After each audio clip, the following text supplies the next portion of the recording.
The President of the Nation, Dr. Javier Milei, enters the White Hall of the Government House, accompanied by Professor Dr. Jesús Huerta de Soto Ballester.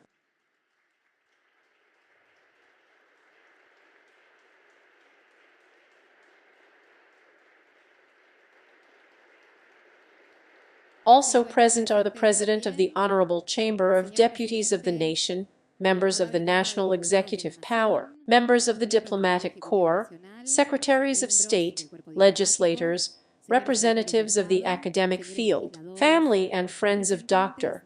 Huerta de Soto, special guests, ladies and gentlemen. We are gathered today on the occasion of the presentation of a distinction that symbolizes the recognition of the Argentine Republic towards those who, due to their merits and contributions, deserve one of the highest distinctions granted by our country. On this occasion, the Order of Merit in the rank of Commander will be conferred on Professor Dr. Jesús Huerta de Soto Ballester. We invite Mr. Huerta de Soto to take a seat to listen to the words of the President of the Nation, Dr. Javier Milei.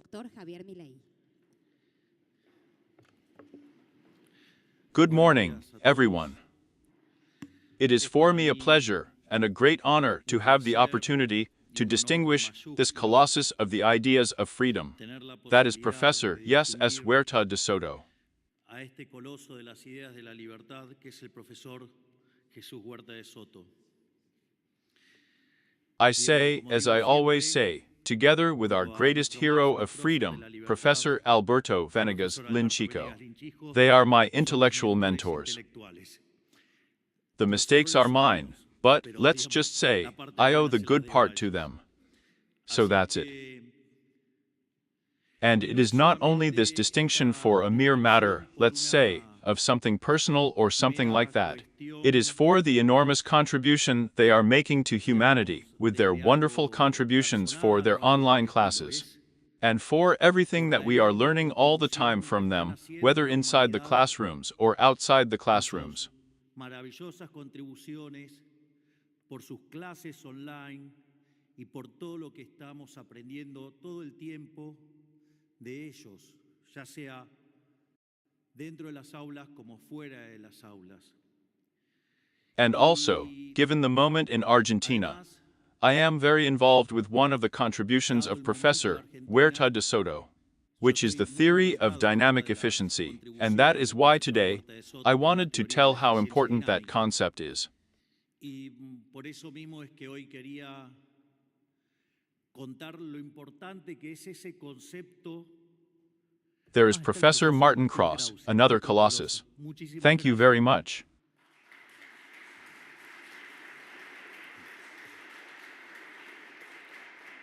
I am giving myself tremendous luxury. And look, and you have one of the interpreters of the ideas, who is Dr. Federico Sturzenegger. Let's say he is deregulating left and right.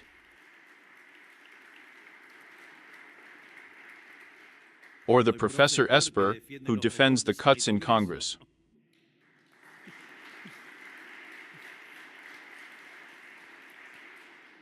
Beyond that, we have, without a doubt, achieved the most successful stabilization case in the history of the world. El caso de estabilización más exitoso en la historia del mundo. We made a fiscal adjustment of 15 points of GDP, 5 in the Treasury, 10 in the central bank. The wholesale inflation of 54% per month went to 1.5%, and we cleaned the impact crawl that was in force. Is 0.5%. It means that in annual terms, we went from 54,000% per year to 6% per year. But not only that, because when we started doing all this, they said that adjustment was impossible. And as Dr. Sturzenegger brilliantly points out, he said, we broke 3 dimensions of nature adjustment. The first is quantum and time. Federico is usually called for, well, the adjustment, what do I have to do? And he says, well, what can you do? He tells her, no, well, 1 point per year. And Federico answers him, how about if you do 5 in a month? That's what Javier did. And in addition, after 6 months, we had also finished with the central bank deficit. We have Fourier's in mind here, who is part of, let's say, the central bank, and of that enormous achievement as well. But not only that, when we made the adjustment, and inflation was starting to fall, they said that we were going to put the economy into a Great Depression, and that GDP was going to be destroyed. And that according to there had been adjustments of half the size, and they had made GDP fall 15 points, therefore. We were in for a disaster. And then they started with that, so it was going to be an L, it was going to fall, it was going to be flat there. Then they started with that it was going to be the very soft Nike Pipita, then the Pipita got stronger, then it was in B. The reality is that it is a tilde and, sorry for the poetic license, but the Argentine economy goes up like a diver's fart. And you can see the bubble everywhere.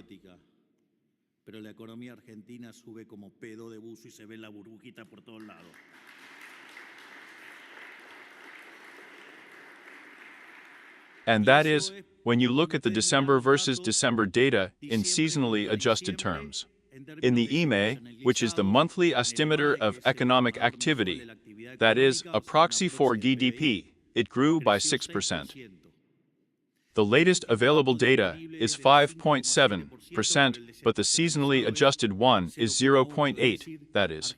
Argentina is alive today, it has been growing at a rate of 10%. Wow, we're really getting there.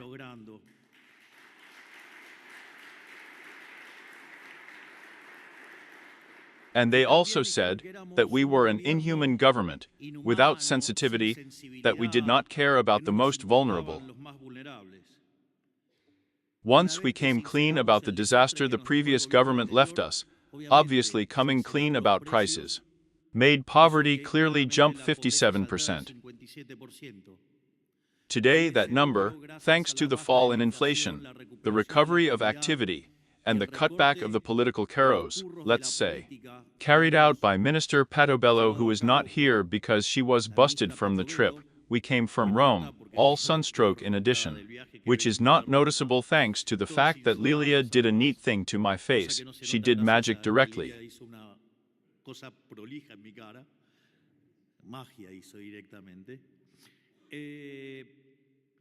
Poverty has fallen by more than 20 percentage points, which means that in 1 year, we have lifted more than 10 million people in Argentina out of poverty.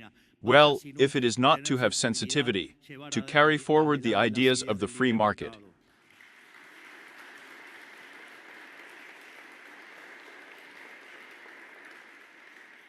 And as if that were not enough, throughout the first 500 days of government, we made 2,000 reforms.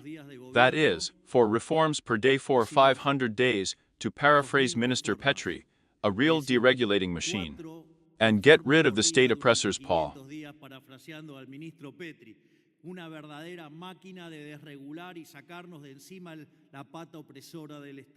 So I think we are doing honor to my mentors, Professor Huerta de Soto, Professor Venegas Lynch, and Professor Cross. With all this that we are doing, maybe I'll warn him that we're going for more.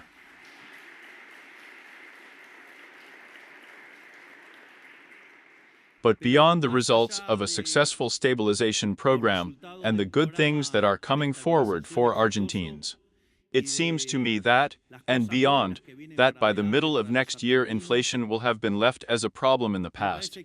Given the monetary policy lags, since we left the fixed amount of money from the middle of last year, so to expect that by the middle of next year inflation has ceased to be a problem in Argentina is today then the central topic of the debate, and that's why this is the topic that I liked to honor to Professor Huerta de Soto, the theme of growth. Es hoy entonces el tema central del debate y por eso este es el tema que a mí me gustó tratar en honor al profesor Huerta de Soto, el tema del crecimiento. In other words, what is coming now is serious growth. That is, how are we going to make Argentina great again? And here, let's say, there is a very important role in the matter of ideas, and I can assure you that it is much more important to debate ideas and to be clear about the role of the ethical and moral values of a society. That is what is going to make Argentina great again. El rol de los valores éticos y morales de una sociedad que es lo que va a hacer que Argentina vuelva a ser grande nuevamente.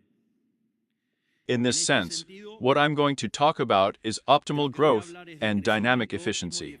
And the first point, I'm going to grab it with someone who I usually grab it regularly, is with Mr. Wilfredo Pareto, and his definition of the Pareto optimum. Basically, how is a Pareto optimum situation usually defined? That is, it is when the possibilities of welfare gains are exhausted.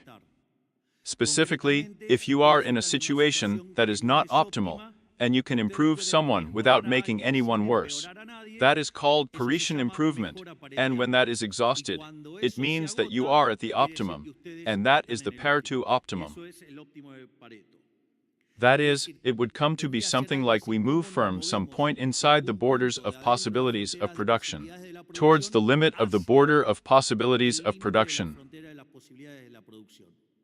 And then there is a whole discussion about optimality moving on the frontier of the possibility of production, and then there. And this is a point that is excellently treated by Professor Huerta de Soto and S. Y esto es un punto que está excelentemente tratado por el profesor Huerta de Soto. He goes and directly attacks the two theorems of welfare economics.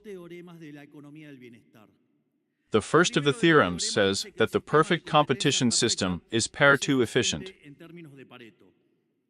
And now, in a little while, we will see the amount of monstrosities that this implies, because associated with this is the discussion that I raise in Capitalism and Socialism and the neoclassical trap, which I say, when the model does not map with reality, instead of changing the model, they get angry with reality and call it market failure.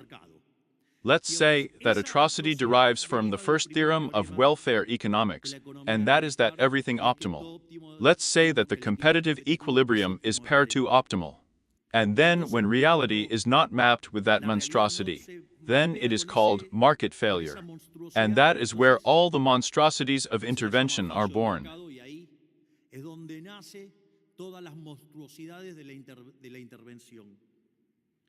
And the second, which is also another monstrosity, and which is key in the work of Huerta de Soto, is the second theorem of welfare economics, and that is that Paretian efficiency is compatible with different types of initial endowments. Or in other words, that idea taken to the extreme, and in the manuals of microeconomics or theory of prices, as you want to tell them, is the fact that optimality is independent of distribution. Es el hecho que la optimalidad es independiente de la distribución. An idea that the first one who installed him was John Stuart Mill. Well, that's really an aberration, and that's what Professor de Huerta de Soto gets into directly at some point. Because the whole debate between free market capitalism, the free market model, the free market society, versus socialism or statism in its different versions of right or left, but all statists at bottom, which we know is not trivial. The result of distribution is not independent, it's not in static terms, which is serious, but it's also much worse in dynamic terms. Lo que sabemos que no es trivial. No es independiente el resultado de la distribución. No lo es en términos estáticos, lo cual es grave, pero además es mucho peor en términos dinámicos. And if we understand this point, we will be clear that embracing the city of society embracing the city of socialism, can destroy a society. The best example is Argentina, of being one of the richest countries in the world. The different coats of socialism sank the economy and left us with a disaster. That would have been the worst of the crises in Argentine history, because it combined the worst of Rodriguez or the worst of Alphonse N's hyper, and the worst of the 2001 convertibility exit. So, it is no longer just that this is not feasible, and that it is false, and that it can generate a disaster in static terms, but that the dynamic consequences are atrocious. That is to say, it is false that you can separate efficiency from the question of property, and that is a central point.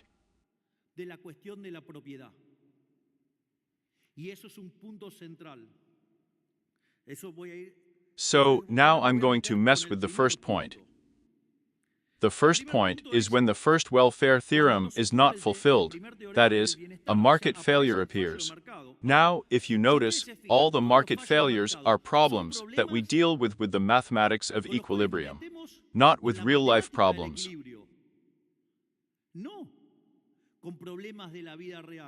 The first is non-convexities.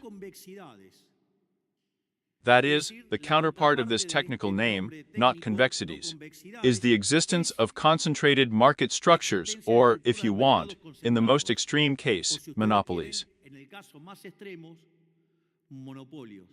In fact, I always tell that I converted to the Austrian school, reading the article Monopoly and Competition by Murray Rothbard. That is in the book The Man of the Economy and the State, whose translation into Spanish has been made by the father of the hero, Alberto Venegas Lynch, that is, the father of the hero, Verdi's grandfather. So, basically, it has to do with a characterization by mathematics of the general equilibrium model, so that it is an optimum, and the underlying mathematical structures so that that result is an optimum.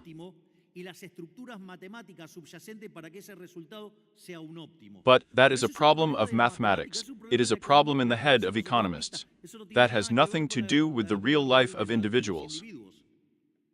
That is, monopolies are only bad if, and only if, they were artificially created by the state. If not, let's say, that is, as I said, if there is only one bidder that I'm going to fight with, the only one there is. The other is that of public goods, let's say with this issue of rivalry and exclusion, where clearly Ronald Koch laughed at everyone.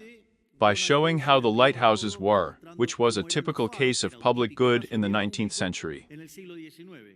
He took the labor and went one by one to check, they were all private. That is, with which the role of the entrepreneur within and the nature of the company is poorly defined. That's why the job of a coach is so important.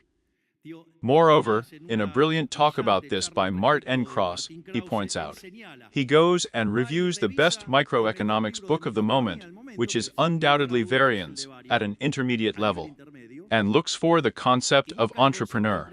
He wasn't there. Then look for a company.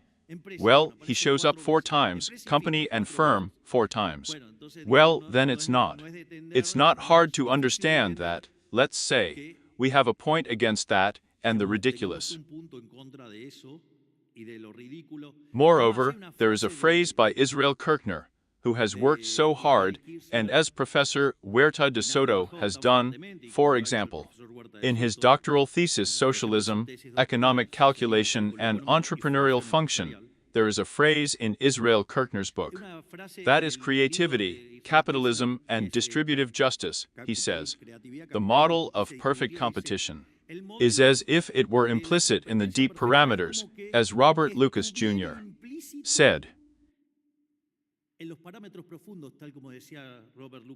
May he rest in peace, that is, preferences, technology, and endowments.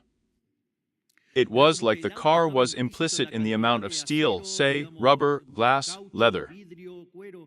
That's stupid. But I say, of course, but it has to be seen.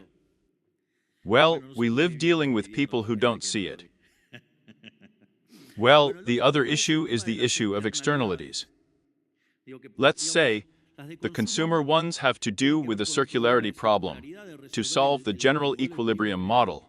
That is, of course, because if the consumption of one individual depends on what another consumes, if that were crossed, it generates a circularity, and the model cannot be solved. But there is a funnier case that the professor quotes in the article. For example, the case of envy, and then, that would also be an interesting problem of the resolution of the models.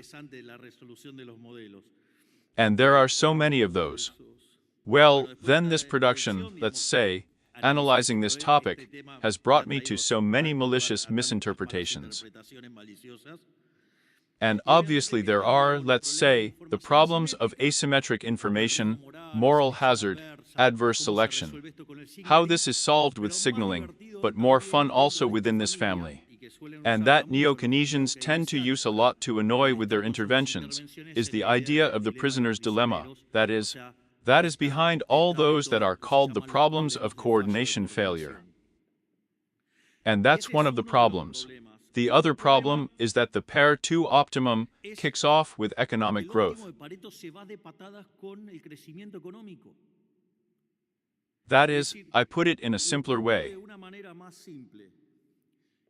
We are at the end of the 19th century, and a man named Thomas Alva Edison appears and invents the little lamp.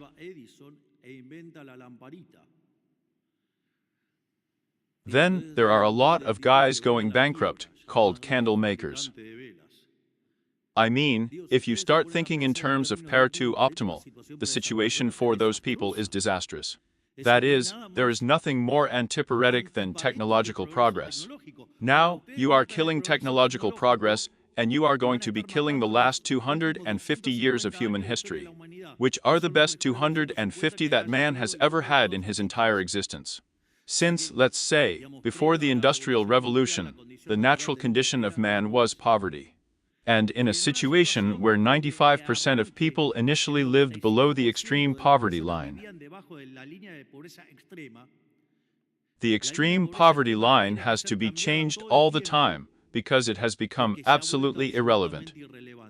Wow, free enterprise capitalism has brought benefits despite all the interventions there are. So, basically, there are a couple of problems there. The first problem is that growth has been due to technological progress, and if we, instead of treating it as a blessing, are going to pursue it for the second derived issue, that is the distribution of income, what we are going to be doing is killing economic growth because we are going to be pursuing those who generate wealth.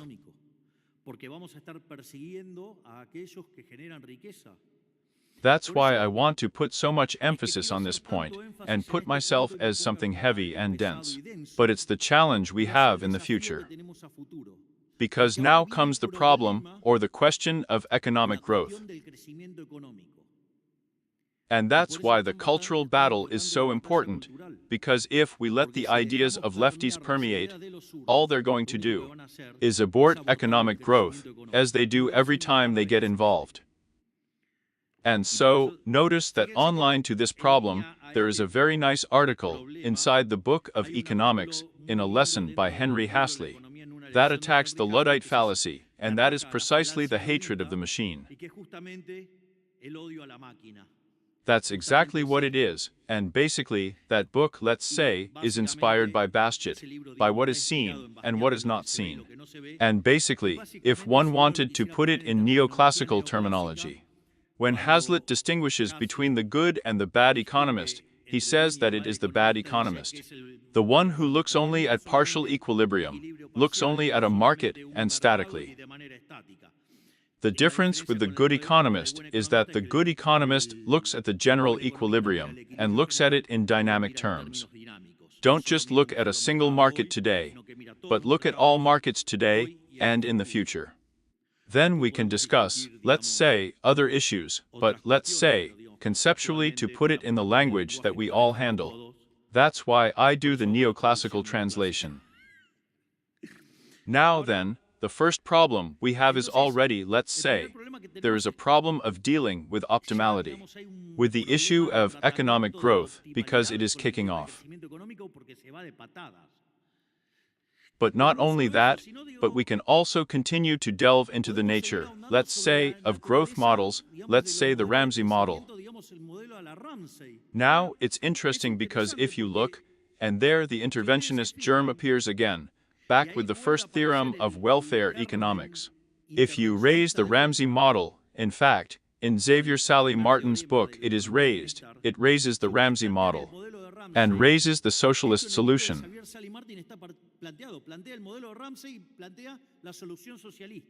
And guess what gives? The same. Therefore, it doesn't matter if you have a competitive model, beyond the differences that we may have with the neoclassical. What do you define competitive? It happens that the result is the same. But what's more, when they move forward, and, for example, deal with the issue of education, a topic that is not minor, because the whole debate on endogenous growth, when it restarted in the mid-80s, based on Romer's thesis, and the impetus given to it by Robert Lucas Jr., and that a whole debate begins, and that debate culminates in an empirical paper by Monkey Romer, David Romer, and Way and David Will, and shows that 70 points of economic growth are explained by human capital. Then the debate is over, he says. This is human capital. But it happens that when he addresses the question of human capital, he says no, well, but this has the characteristic of a public good. So in order to maximize growth, we have to involve the state. And now I'm going to advance a phrase by Professor Huerta de Soto that is a wonder. I can't, he couldn't wait. Justice and efficiency are two sides of the same coin, since what is fair cannot be inefficient, and what is efficient must always be fair. And here what we are talking about is that a guy is going to show up to rob someone, put his hand in someone's pocket, to transfer it to someone else. That is, in the system itself, let's say, where we want to correct that problem, we are sowing the roots of destruction. And needless to say, when they also mess with public education, whether privately run or state-run. Hence the army interventionists that the state is creating. So, basically that's one of the problems. The other, which is the one I'm passionate about and working on, has to do with the presence of increasing yields. When you look at the GDP per capita data, it takes the format of a hockey stick. You are going to see that until the year 1800, the GDP per capita was practically constant, and suddenly, it starts to rise enormously with the arrival of free enterprise capitalism, despite everything that interventionists intervene. That is, the presence of increasing yields. Now, the presence of increasing returns for the neoclassical economy is synonymous with concentrated structures. And those concentrated structures at the limit monopolies are supposed to be bad, they are not partout optimal, and therefore need to be regulated. And what is the feature of the regulation? Regulation makes companies end up behaving as if it were the perfectly competitive model. That is, they burst, they are killing the growing yields, and as a consequence of that, economic growth ends up being killed. I remember that in one of the meetings I had with the director of the International Monetary Fund, Kristalina Georgieva, following the talk we had at the G7, while we were waiting to take the family photo, we were waiting for the late Pope Francis. May he rest in peace.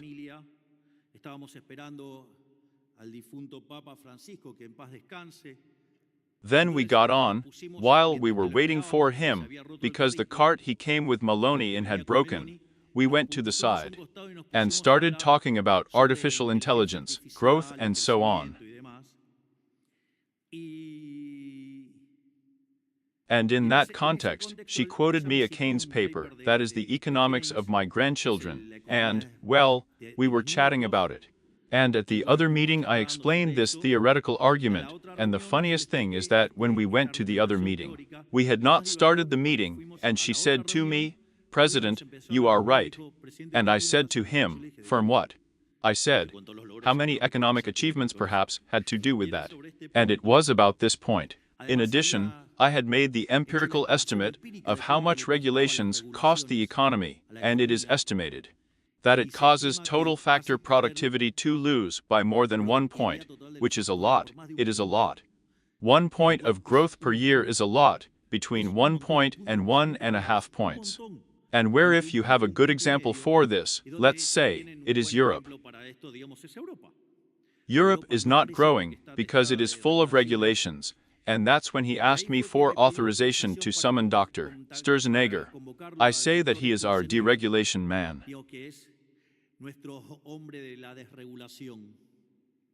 That's why let's say it's a point that matters so much to me, and that's where I want to get into the last part of this talk already. Because then, what can we do to maximize growth?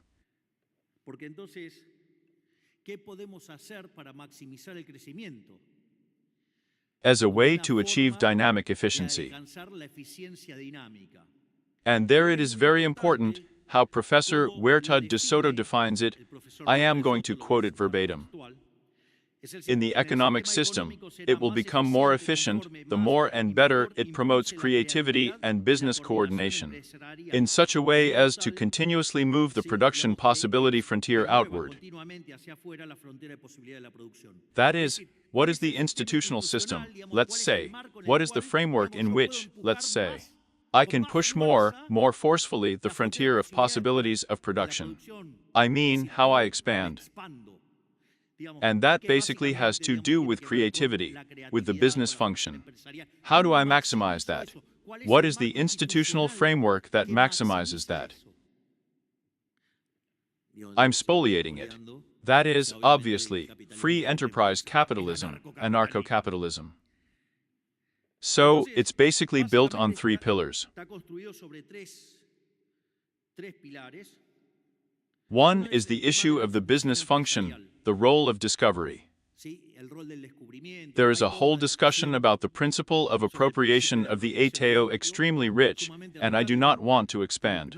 Because here the important thing is that the teacher speaks, not me.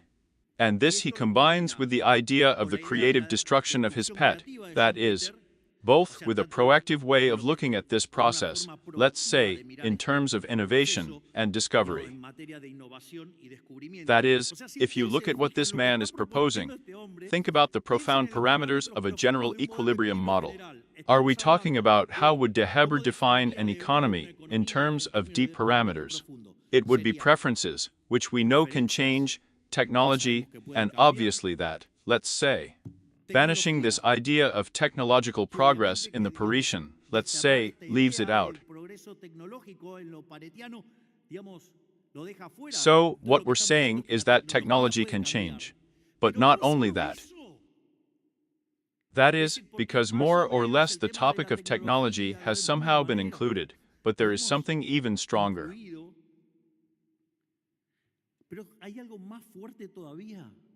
It is that he is moving the set of endowments. And as if all that were not enough, it shows that the property scheme, by Xenophon quotes, are a pleasure.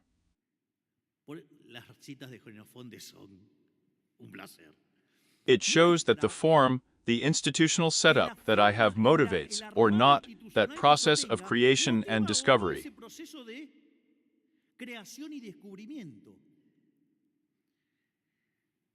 So, obviously that ties it together with North's concept of adaptive efficiency, where basically it's the institutions that allow all this to happen.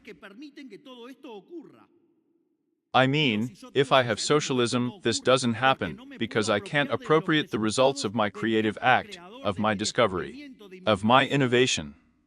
I'm not going to do it, because if the state doesn't appropriate it for me, and blocks that creative and discovering capacity, what's the point of doing it if I can't own it? Is it all cost if not? And it is there that by combining these 3 elements, he arrives at the theory of dynamic efficiency, and makes clear with this, in addition, the impossibility of socialism in static terms, which he also discusses in the book, let's say, which is his doctoral thesis. digamos, que es su tesis doctoral. The inefficiency in the static, let's say, either in what has to do with the amount of information that is impossible to process, but that even if it were possible, the problem is that in static terms, what matters most is the know-how. I mean me. Mr. Michael Jordan can come and describe to me how he makes a dunk, and I can't. I don't have. For example, friend Mike Boggiano could not, let's say, because the differences in terms of height are non-trivial. And yet, let's just say, not every person who is 6 feet 6 inches tall is going to be able to do that either. I mean, I don't see you, Manu, doing dumps. And neither do you, Feed. So they are in the range. And then another fabulous thing that Professor Huerta de Soto raises, dynamic problems. Because you need that information to be created, but the information that reaches socialism is always slow. And this is the best part of all. Because if you can imagine that behind all this there is a scaffolding that you have to know about economics. They really have to know. And what is the most brilliant thing about Professor Huerta de Soto's contribution? They don't need to know any of this because really the important thing is the ethical and moral issue. For example, Argentina has not sunk because of a problem of how we did the accounts. The problem is of a moral nature. It's the values. How we have prostituted our values. We stopped embracing the values of the West, the values of Judeo-Christian culture, to embrace the demon of woke socialism. And that's how we sink. And so that's why it takes more strength. Now, yes, this definition because there could be a lot of paths, supposedly, by which growth would be optimal.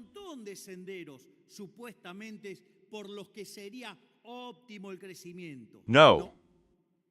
And in that he is very clear. There is only one trail that meets these characteristics. That's why I liked this definition so much. Justice and efficiency are two sides of the same coin. Since what is fair cannot be inefficient, and what is efficient must always be fair. And the only system that is fair is free enterprise capitalism. Therefore, if one embraces moral and ethical values, let's say that it becomes clear what is right and what is wrong. And one follows by those values, and what is just will be going by the efficient system.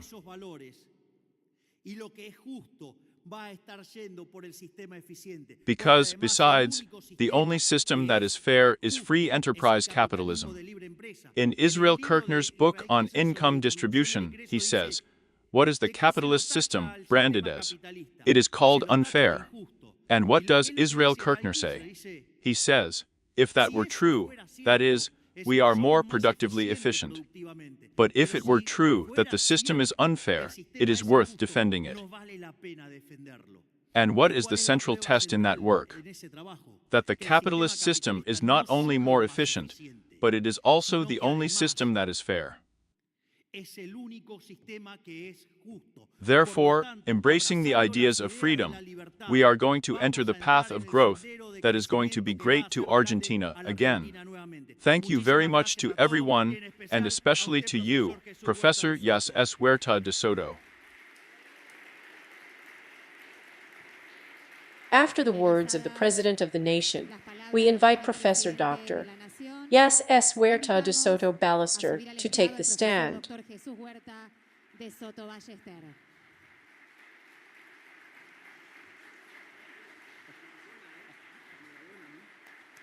At the request of the General Secretary of the Council of the Order has met in order to consider the proposal to decorate Professor Dr. Jesús Huerta de Soto Ballester, having studied the merits on which the aforementioned proposal is based, and having completed the procedures indicated in Article 14 of the Regulations of the Order of May. The Council of the Order approved the proposal submitted to its study, and decided to confer accordingly the decoration of the Order of May merit in the degree of Commander to Professor Dr. Jesús Huerta de Soto Ballester, a Spanish citizen, by virtue of the aforementioned The members of the order made up of the Minister of Foreign Affairs, International Trade and Worship, the Minister of Defense of the nation, and the National Director of Ceremonial have signed the corresponding act, in proof of conformity of what happened. Next, we are going to ask you to please take a seat. The President of the nation, Dr. Javier Milei, presents the May Order of Merit in the rank of Commander to Professor Jesús Huerta de Soto Ballester.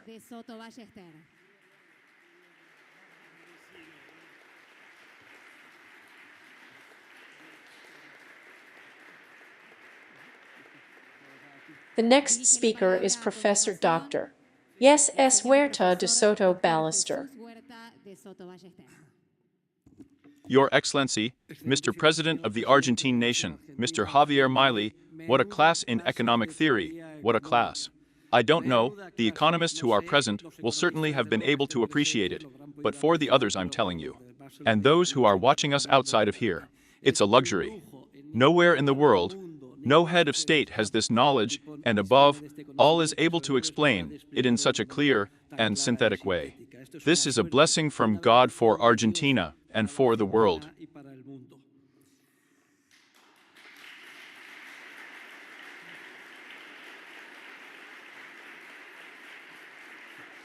But I also wanted to point out to the members of your government, of course, to the ambassador of Spain, Mr. Joaquín de Aristegui, the authorities, ladies and gentlemen, first of all, I wish to express my emotional and humble gratitude for this undeserved and extraordinary order of May to merit granted to me today by the Argentine nation, represented by its president, Mr. Javier Milei.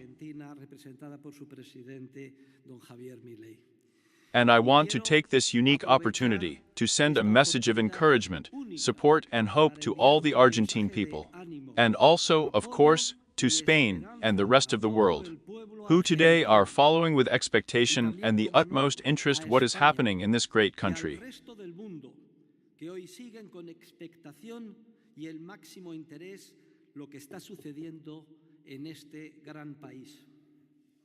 And it is that since Javier Milei was overwhelmingly elected as president of Argentina, this country has become a model to be followed by a world that, gripped by statism, is at the historical crossroads of being able to opt, as has been done in Argentina, for freedom as the only alternative to the continuous political conflicts, wars, and social and economic shocks of all kinds, that are the inexorable consequence of statism, and that today plague humanity.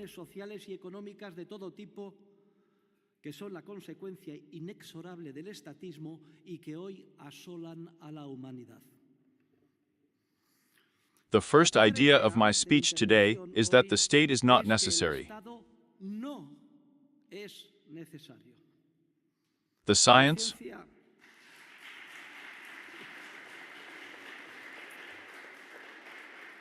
economic science has already shown that the state is not only an unnecessary entelechy, but it is also scientifically impossible for it to provide what it promises to humanity.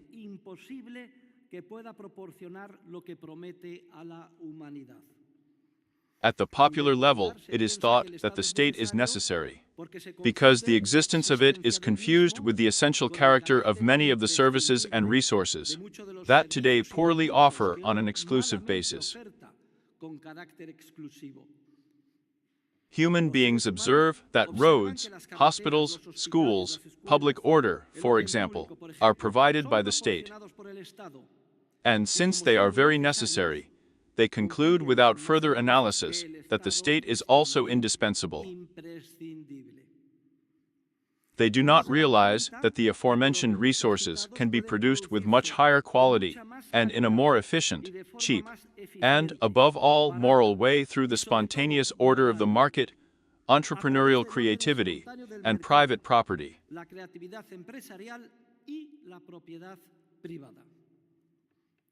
In addition, they fall into the trap of believing that the state is also necessary to protect the vulnerable, defenseless, poor and helpless, without understanding that the supposed protective measures systematically have the effect, as economic theory shows, of harming in each case precisely those whom it is intended to protect. De perjudicar en cada caso precisamente a aquellos a los que se pretende proteger. On the other hand, it is important to understand that the definition, acquisition, exchange, and defense of property rights that articulate and promote the social process do not require a monopolistic agency of violence. No requieren de una agencia monopolista de la violencia. And not only do they not require it, but, on the contrary, the state acts by trampling on multiple legitimate property titles, defending them very poorly and corrupting individual behavior of respect for private property rights. El comportamiento individual de respeto a los derechos de propiedad privada. The legal system is the evolutionary embodiment that integrates the general principles of law, especially property, inseparable from the nature of the human being. Inseparables de la naturaleza del ser humano. The law, therefore, is not what the state decides, democratically or not, but it is already there, inserted in the nature of the human being, although it is discovered and consolidated jurisprudentially, and, above all, doctrinally, in an evolutionary and customary way.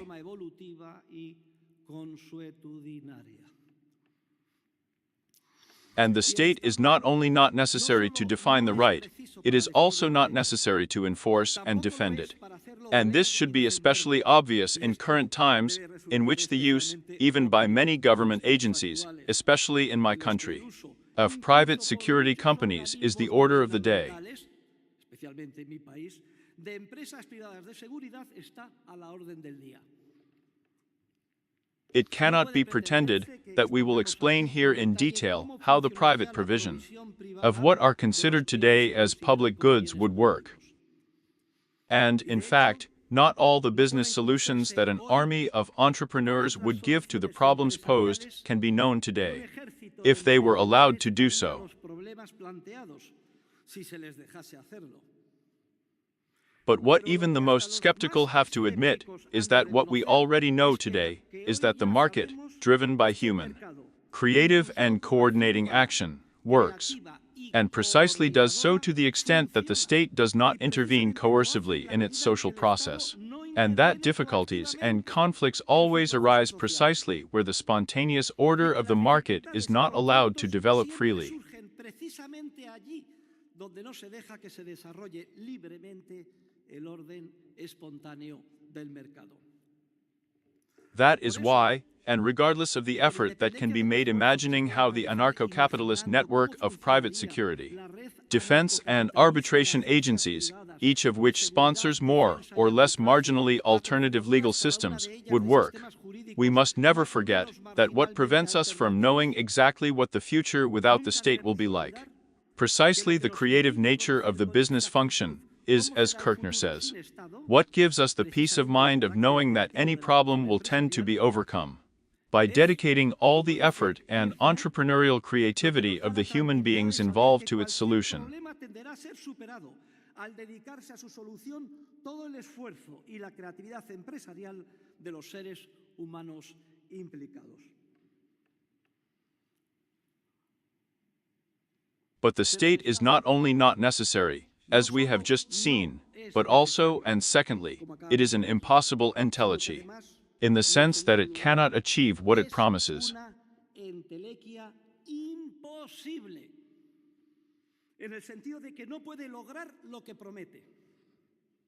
And it is impossible for the state to fulfill its coordinating objectives in any part of the social cooperation process, in which it intends to intervene, for the following four reasons that the Austrian School of Economics studies in detail, and some of which the President of the Argentine nation has stepped on me.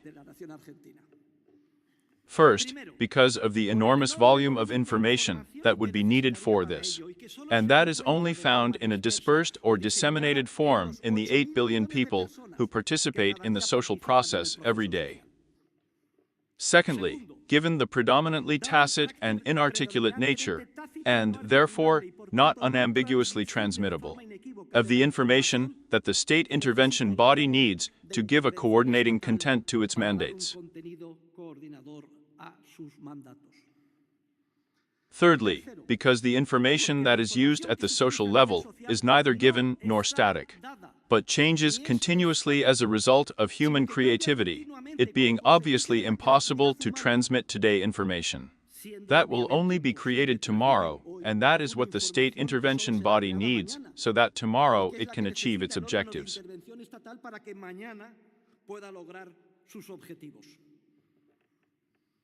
Finally and fourthly, above all because the coercive nature of the state mandates blocks the business activity of creating that information, which is precisely what the state intervention organization needs like Agua de Mayo to give a coordinating content to its own mandates.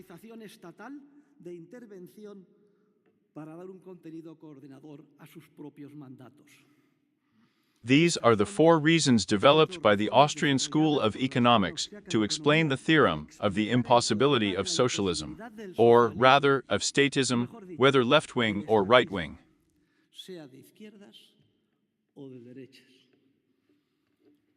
But it is also that, once the state exists, it is almost impossible to limit the expansion of its power. The state has not stopped growing. And it has not stopped growing because the mixture of the state as a monopolistic institution of violence with human nature itself is literally explosive. The state drives and attracts like a magnet of irresistible force the passions, vices, and most perverse facets of the nature of the human being who tries, on the one hand, to evade its mandates, and, on the other, to take advantage of the monopolistic power of the state as much as he can.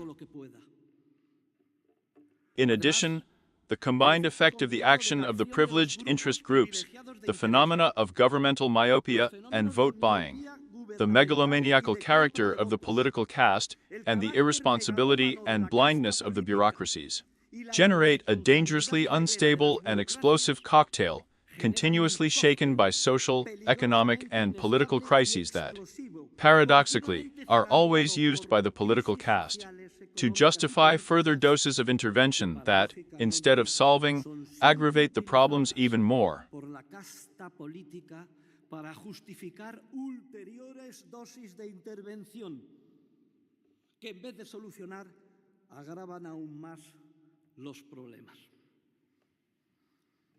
But in addition, besides being unnecessary or impossible, the state, thirdly, is essentially immoral.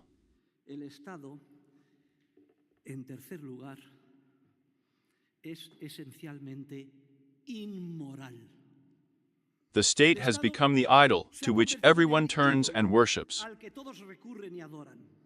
Statolatry is, without a doubt, the most serious and dangerous social disease of our time. We are educated to believe that all problems can and should be detected in time and solved by the state.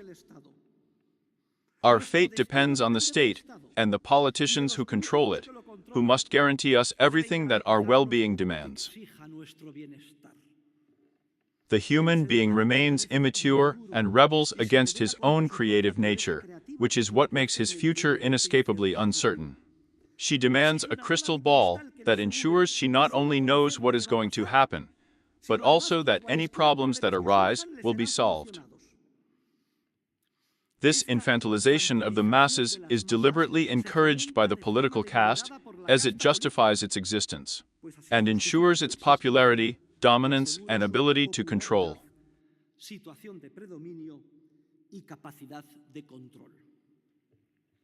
In addition, a legion of intellectuals, supposed experts, and social engineers are joining this arrogant power grabber.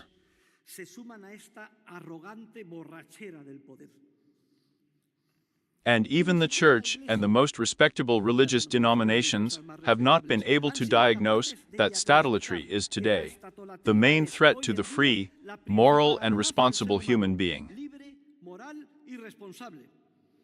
That the state is a false idol of immense power that everyone worships, and that does not allow humanity to free itself from its control, or have moral or religious loyalties outside of those that it can control. Moreover, he has achieved something that, a priori, might seem impossible, to sinuously and systematically hide from the citizenry. That he himself, the state, is the true origin of social conflicts and evils, creating everywhere scapegoats such as capitalism. The profit motive, private property, to which the problems are blamed, and the popular anger. And the most serious and resounding condemnations coming even from the moral and religious leaders themselves, almost none of whom have realized the deception or dared until now to denounce that statecraft is the main threat in this century, to religion, to morality, and, therefore, to human civilization.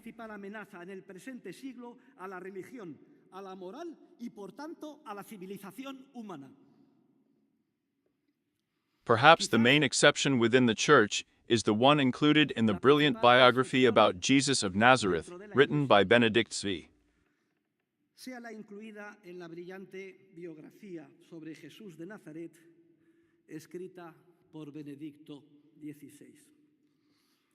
That the state and political power are the institutional incarnation of the Antichrist should be obvious to anyone with minimal knowledge of history who reads Benedict XVI's considerations on the most serious temptation that the evil one can make us.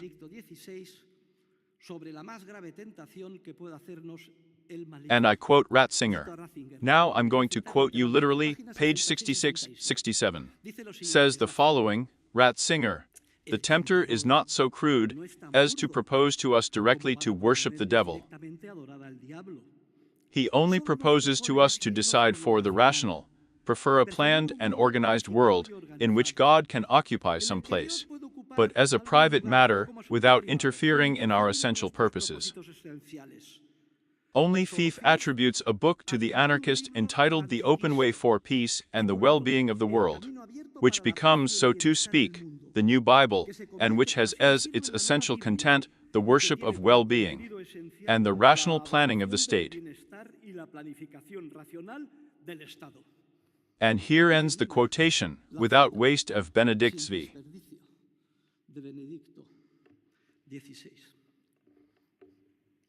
And no, so it should not surprise us that, for example, the great author of The Lord of the Rings, 270 million copies sold, John R.R. Tolkien, whom many of us have enjoyed, and whose Catholic anarchism I fully share, even went so far as to say that he would arrest anyone for the simple fact of daring to pronounce the word state.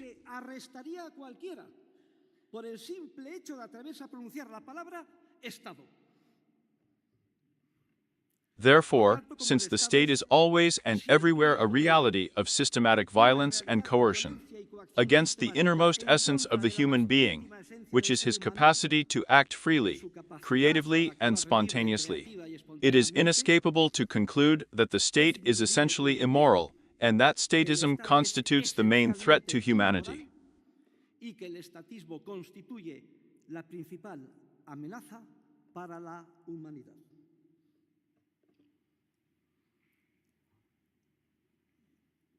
The revolution against the old regime was led by our predecessors, the great classical liberals, among whom stood out in this part of the world, to cite just two examples, the liberator José de San Martin, who wanted to transmit to us in his maxims to Merceditas the love of truth, hatred of lies, respect for other people's property, and love of the homeland, and, above all, freedom. El odio a la mentira, el respeto a la propiedad ajena y el amor a la patria y sobre todo a la libertad.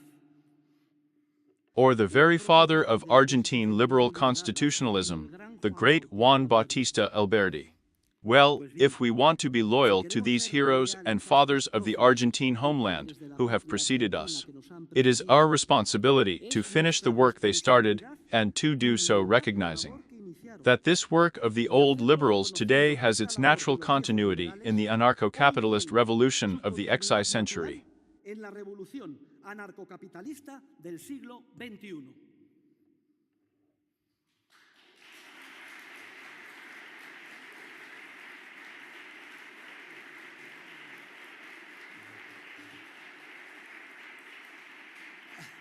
Thank you.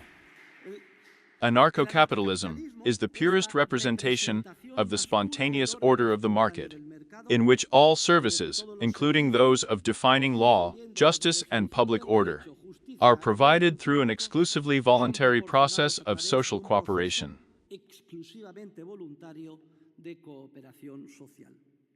In this system, no part is closed to the impetus of human creativity and business coordination, enhancing efficiency and justice in solving the problems that may arise and eliminating at the root the conflicts, inefficiencies, and corruption generated by any state or monopolistic agency of violence.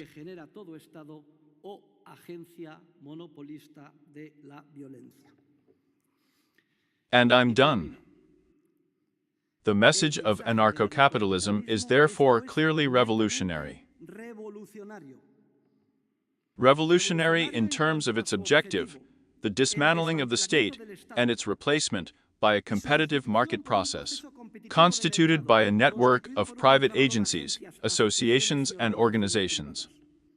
And revolutionary in terms of its means, especially in the academic, economic, social, and political fields.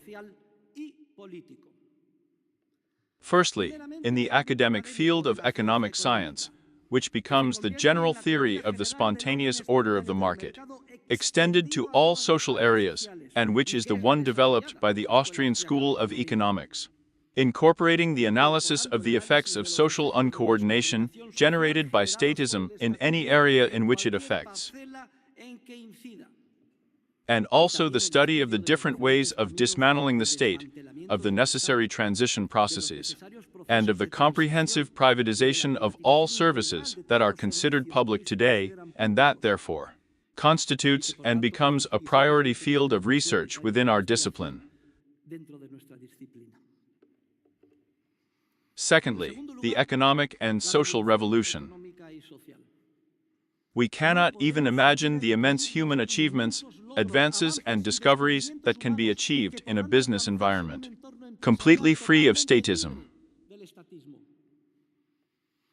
Even today, and despite the continuous government harassment, it is already beginning to develop into an increasingly broad and globalized world, an unknown civilization, with a degree of complexity that is incomprehensible and uncontrollable for political power.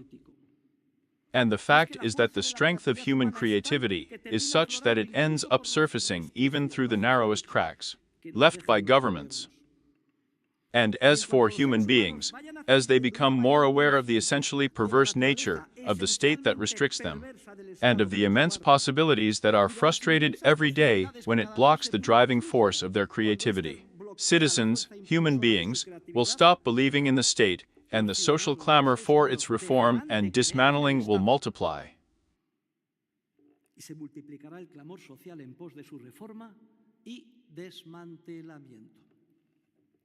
And finally, because there are many people here who are protagonists of the very harsh field of politics. And finally, the political revolution. It is true that less interventionist alternatives will always have to be supported, in clear alliance with the effort of classical liberals in pursuit of the democratic limitation of the state. But the narco-capitalist does not stop at this work because he knows that he can and should do much more. He knows that the ultimate goal is the total dismantling of the state, and this drives all his imagination, agenda, and political action on a daily basis. Incremental advances in the right direction are undoubtedly welcome, but without falling into pragmatism that could hinder the ultimate goal of achieving the end of the state, which for pedagogical reasons and popular influence must always be pursued in a systematic and transparent way.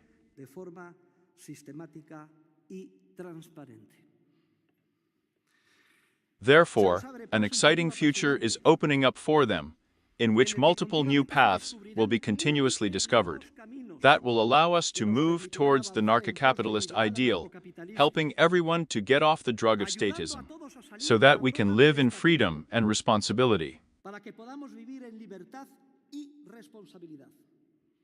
And in any case, let's not forget it, always welcoming with open arms those who finally see the scientific and moral truth, wherever they come from.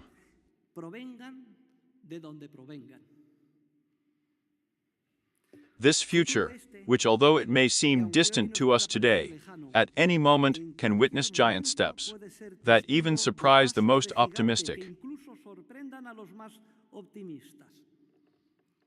Who was able to predict just 5 years before that in 1989 the Berlin Wall would crumble, and with it all the communism of Eastern Europe?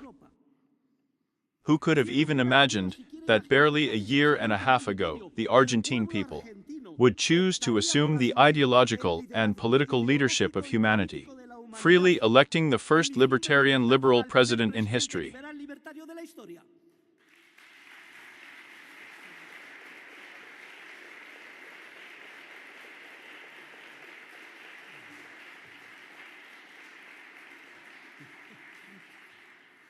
And the fact is that history has entered an accelerated process of change that will never stop, and that, as the great Jorge Luis Borges wished, another conservative anarchist, or, as Rothbard would say, paleolibertarian, will open a totally new and splendid path for the human race when, for the first time in history, it manages to get rid of the state definitively and reduce it to just a dark historical memory. Por primera vez en la historia, logre desembarazarse definitivamente del Estado y reducirlo tan solo a un oscuro recuerdo histórico. Thank you, everyone.